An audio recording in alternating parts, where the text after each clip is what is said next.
Hello everyone, long last, welcome back to Lush and Salty Aquariums. I'm in Chicago now and I've been working really hard to get this awesome fish room in my apartment up to par, and I'm about halfway there. But it started with this rack system and this incredible 32-gallon long from SRAquaristic in Elgin, Illinois.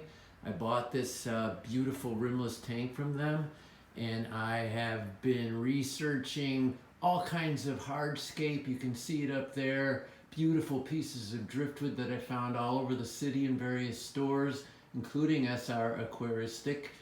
They also wholesale to other pet shops, and that's where some of these great pieces of spiderwood up there came from, as well as this rosewood here, I believe, and maybe some of these other pieces.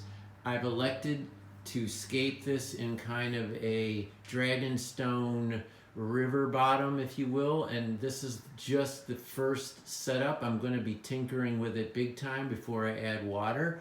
I might put some gravel down here or pebbles to kind of even out the aqua soil, which is UNS contra soil below it.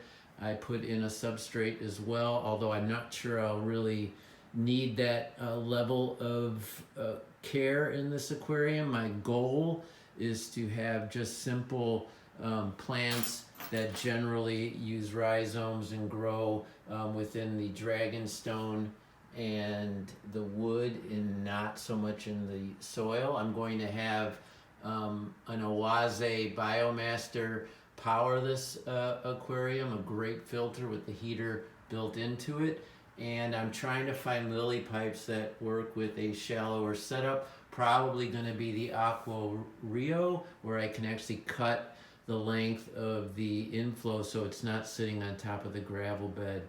This is a rather big aquarium, but even so, it's only about a foot tall, maybe 14 inches, but when you factor in the substrate, you're not dealing with much, and I want the intake and outtake to be free and clear from the bottom for obvious reasons. Let's look at it from the other direction. I think this is looking really cool. I'm not sure how this wood is going to take to water.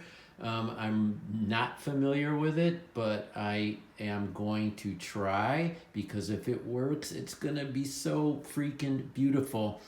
Up here for the lighting, I actually did a DIY as opposed to using the elaborate hanging mechanism. I did it halfway. This is the Chihiro's WRGB Slim Light. Not really getting any kind of look at it. It's a beautiful light, sort of above the mid-level, but not at the highest level, so reasonably affordable. And I've literally hung it from this wonderful metal rack, which I can talk about. I researched the hell out of those too. This is, I think, a Luxur, Luxuri, something along those lines. You could find it on Amazon. It was more expensive than the others, but each of these shelves is rated to hold 500 pounds. I've also braced the bottom here with some pieces of plywood that were painted beautifully white. And then you can also see I've started my own hardscape, rock, zero stone, dragon stone, random pieces of driftwood, and this is biomedia and other pieces. There you see the filter, not set up yet, but I'm really getting kind of the 2.0 that I was looking for from this fish room, as opposed to the hodgepodge I had in California.